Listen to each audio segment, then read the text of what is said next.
प्रांगण में आपका स्वागत करती हूँ। आप सब उपस्थित लोगों को मैं सूर्यकुंड की महिमा सुनाती हूँ।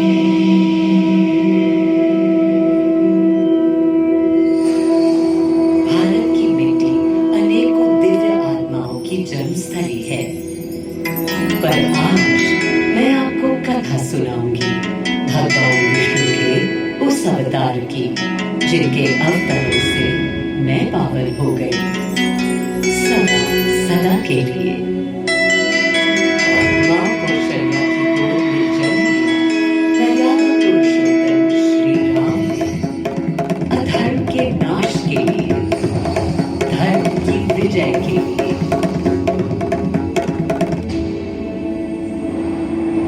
किंतु उन्हें अयोध्या त्याग 14 वर्ष के वनवास पर जाना पड़ा।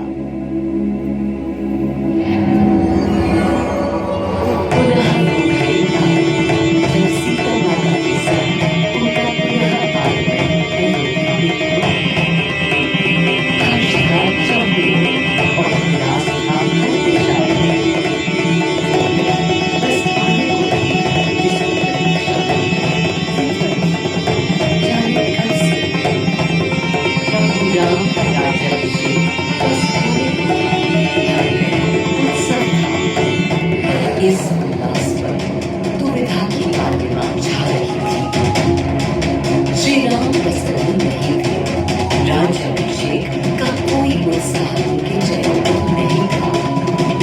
उन्हें राज्य का लोभ नहीं था, सिर्फ अपनी प्रजा की चिंता थी।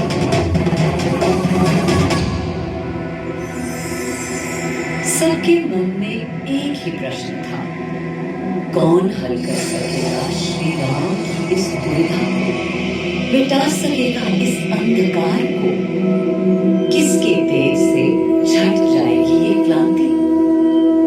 अरे वही जिसके वंशज हैं श्री राम, जो स्वयं सशरीर धरती पर पधारे, श्री राम को राम राज्य समझाने।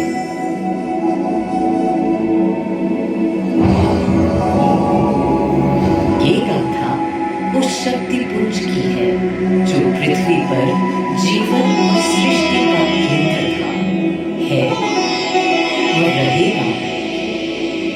वो अखंड शक्ति स्रोत जो दिशा दिखाता है सदा अनवरत, जिसने श्री राम का मार्ग प्रशस्त किया, आदि नारायण सूर्यदेव। अयोध्या वासियों को भी प्रभु श्री राम की इस दुविधा का आभास होने लगा था। देखा क्या? तुमने देखा क्या? कितने सकुचाई से श्री रघुवीर थे। पद की प्रसन्नता या दर्प निरप होने का ललक या उमंग कोई कुछ भी तो दिखी नहीं। मुकुट सामने रख कितने अधीर थे। वे तो थे अधीर नहीं, हाँ थोड़े गंभीर थे।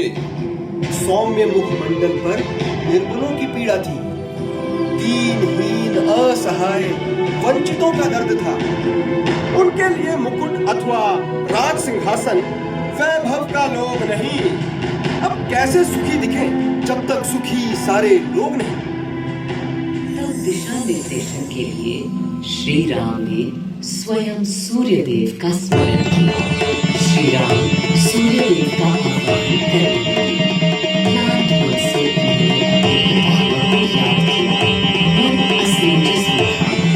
कर्तव्य की सही दिशा उन्हें सूझ नहीं। क्या उचित है प्रजा के लिए, उनके लिए, वंश के लिए, धर्म के लिए, शांति के लिए, इसी परामर्श के लिए अंतर्मन से सूर्यदेव को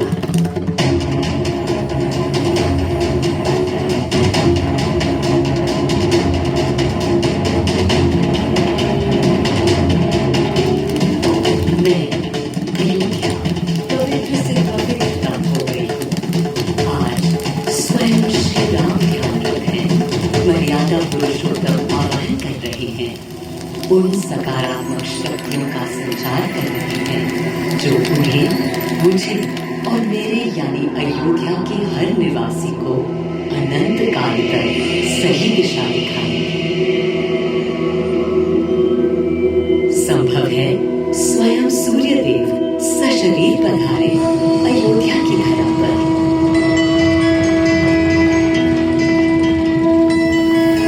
और देखो, श्री सूर्यदेव आने को हैं।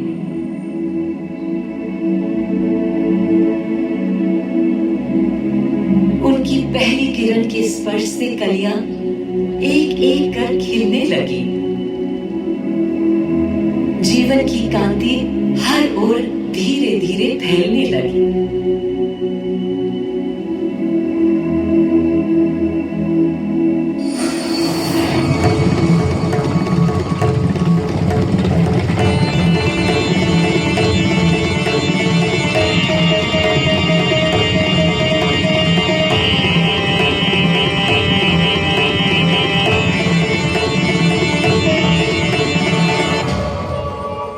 कितना अनोखा दिन है। स्वयं सशरीर अपने अलौकिक स्वरूप में पधारे हैं श्री सूर्यदेव नारायण, और उनके अधीर मन के संशय मिटाने को। अधीर हैं या गंभीर हैं, मैं जानता हूं क्या उनकी पीर है।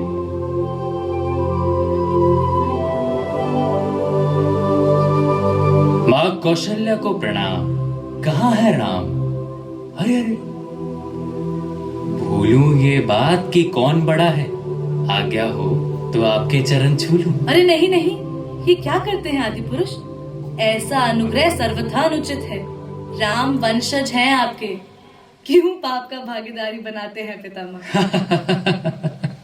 पितामह पितामह होंगे हम ब्रह्मलोक में, अब धरती पर जनलोक में आ गए हैं। आइए चलिए। सूर्यदेव के आगमन पर मां कौशल्या उन्हें मिली और विनती की कि हे देव, मेरे पुत्र की दुविधा दूर करें, उन्हें राह दिखाएं, ताकि अयोध्या का, पूरे भारत का भविष्य निर्धारित हो सके। आपकी जब पहली किरणें आती हैं तब गोचारण होता है, चिड़ियां गाती हैं, लेकिन इन दिनों कितनी उदास है। कारण है उनके राम की एकाग्र साधना और सुदीर्घ उपवास। सिंहासन की ओर चरण धरना नहीं चाहते, धारण नहीं करना चाहते हैं मुकुट। कोई बात नहीं, राज्य अभिषेक के बाद राज्य जो भी चलाएगा, राम राज उसका ही तो कहलाएगा। मैं आ चुका हूं तपस्वी राम। मनस्वी राम, अपने नेत्र खोलो।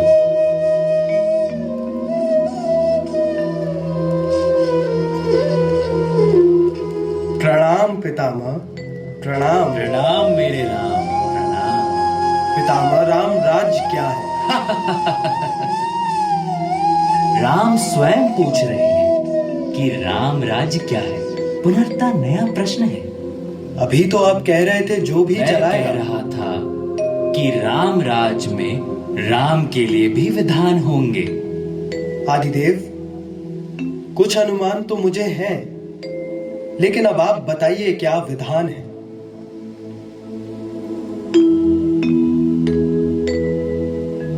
राम राज्य आशय कल्याण है, निर्बलतम मानव का त्राण है।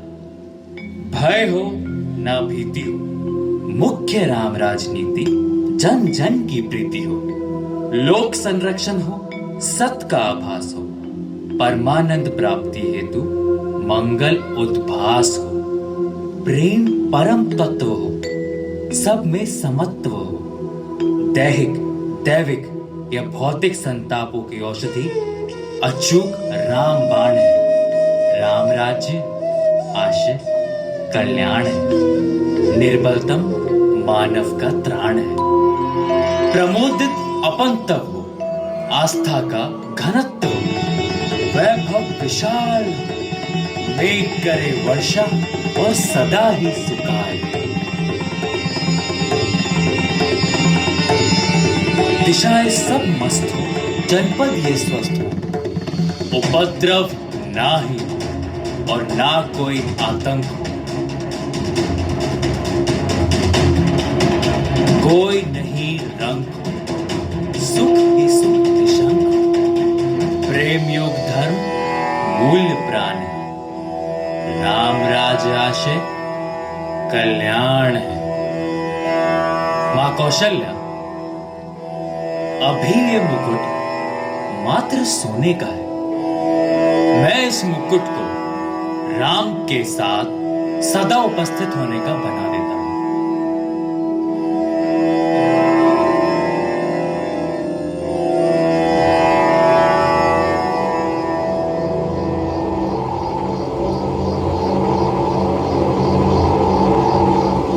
स्वयं सूर्यदेव ने मेरी यानी अयोध्या की धरती पर श्री राम को राम राज्य का वर्णन सुनाया, उसका आधार रखा और उनके मुकुट को अपनी रश्मियों से आशीर्वाद दिया।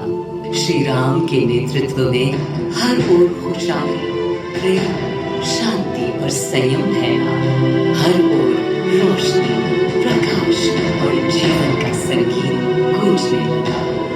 राम राज्य का पथ दर्शाकर चल दिए सूर्यदेव पुनः अपने लोग, ताकि अनंत काल तक अयोध्या ही नहीं पूरा विश्व उस शक्ति का संचार अनुभव कर सके। हर दिशा घिर उठी श्री राम के राम राज्य से।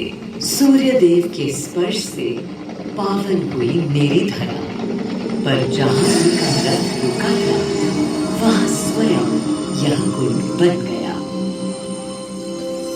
समय बदला, मेरा और इस कुंड का स्वरूप भी बदलता गया। स्कंद पुराण के अनुसार यह स्थल घोषार्क तीर्थ के नाम से भी जाना जाता है।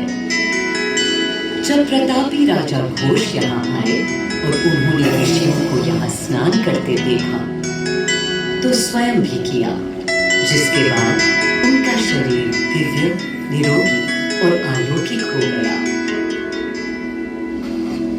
और इसी कुंड के जल से उनकी काया भी कांतिमय हो गई। यहाँ की गई उनकी घोर तपस्या का तेज आज भी अनुभव किया जा सकता है। साल बीते और फिर अनेकों सदियों के बाद राजा दर्शन से यहाँ आए। यही तपस्या करने के बाद उन्होंने यहाँ सूर्य मंदिर, कुंड और चारों ओर घाट का निर्माण कराया, जिससे यहाँ की प्रजा भी इस अलौकिक कुंड का लाभ उठा सके। सूर्यदेव के महात्म्य से मैं अयोध्या और तेजमय हो गई, और इसका प्रमाण इस सूर्य कुंड और समीप स्थित गरिमामय सूर्य मंदिर से स्थापित हो जाता है।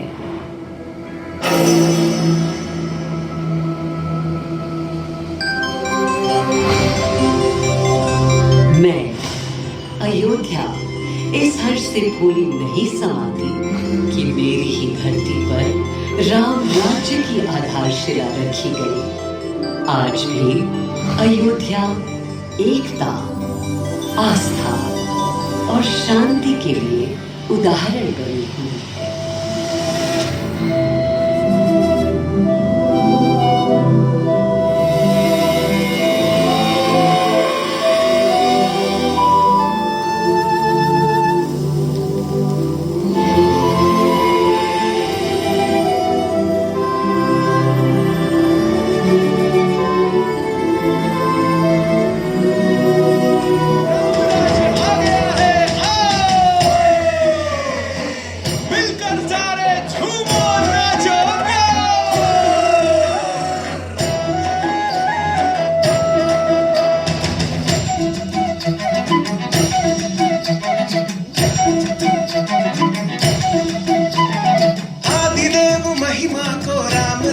गरिमा से आदिदेव महिमा को राम राज गरिमा से अपना ले चितलाय, अपना ले चितलाय।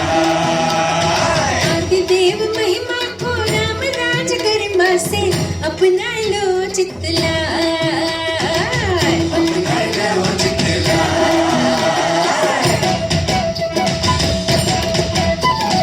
प्रेम रस झांके होंगे भंगिमाएं बाकी होंगे बालकों ने चित्रकारी गगन में टाकी होंगी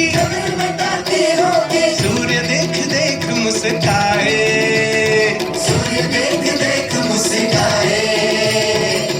अपना लो चितला